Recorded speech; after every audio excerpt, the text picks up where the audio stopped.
Hey there, Horne-Ellstrom here. Slow and steady wins smart financial goals.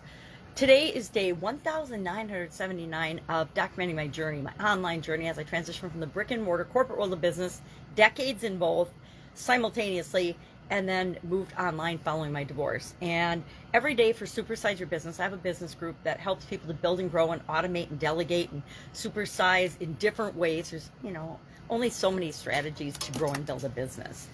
And I like to teach people those because I've gotten experience with just about all of them.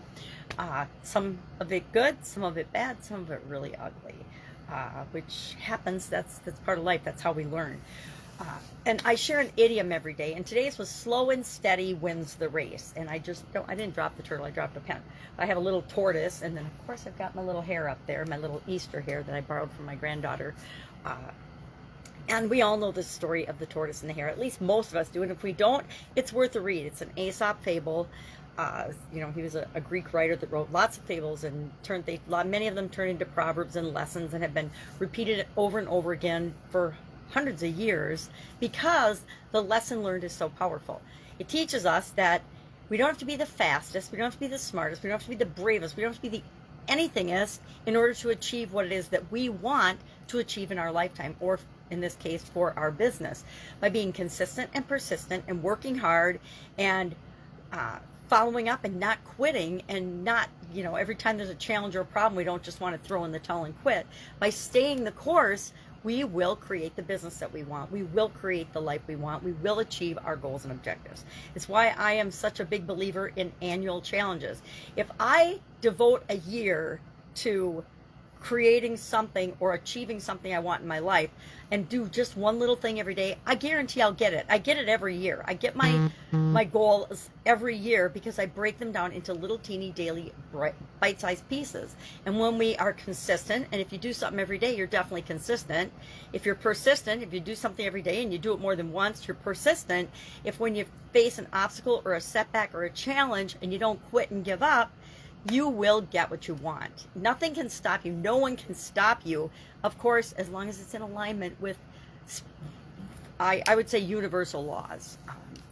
So that's a topic for another day.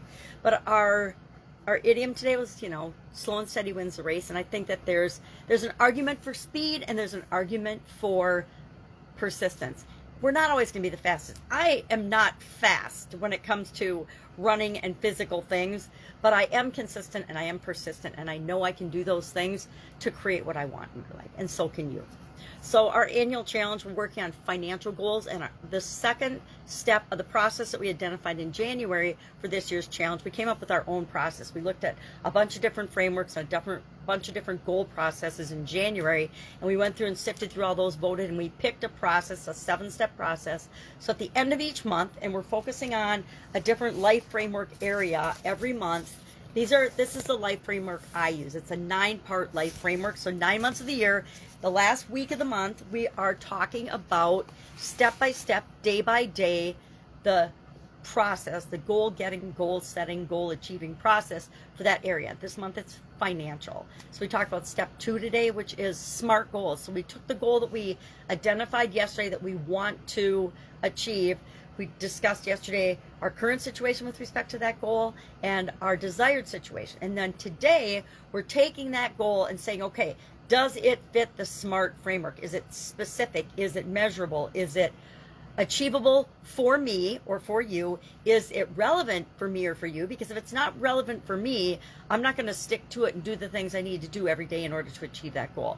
The same as if I don't believe it's achievable for me, then I'm not going to. I want it to be a stretch and a reach goal, but if it's not achievable for me because I've never done it before or anything like it before, or it's pretty unrealistic. If I say I'm going to make $1 billion by the end of this year, because that's our T for time bound, and this is an annual challenge, so December 31st, 2023 becomes our time bound if you don't have another time or date in mind. But if I say I'm going to make $1 million or $1 billion by the end of the year, is that achievable for me? Maybe yes, maybe no. It depends on you.